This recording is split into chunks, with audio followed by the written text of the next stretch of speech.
भैया, आपको पता नहीं है कि रक्षाबंधन क्या होता है?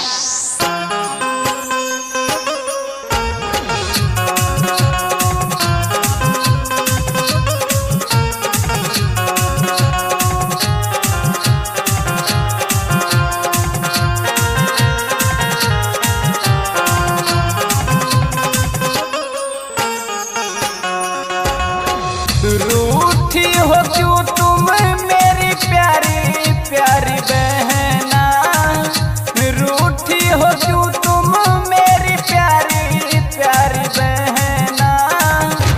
राखी का मतलब हमें न समझाना, राखी का मतलब हमें न बताना।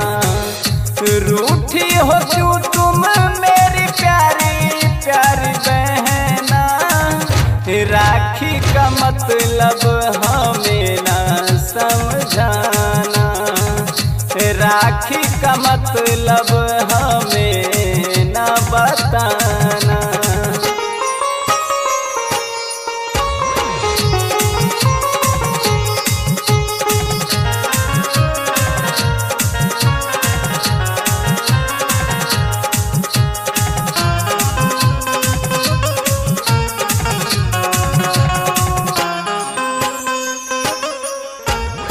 रेशम का धागा है ये प्यार का बंधन, सबसे निराला जग में है ये रक्षाबंधन। भाई का जीवन और बहन का प्यार है, सबसे निराला सावन का ये त्योहार है। मेरे लिए ना कभी आंसू बहाना, मेरे लिए ना कभी आंसू बहाना। राखी का मतलब हमें ना समझाना, राखी का मतलब हमें ना बताना।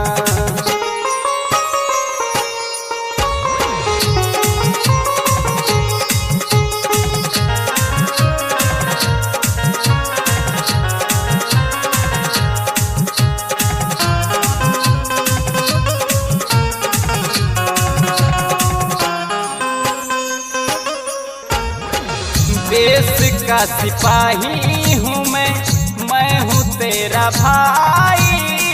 घर घर का बेटा हूँ मैं, फिर हूँ तेरा भाई।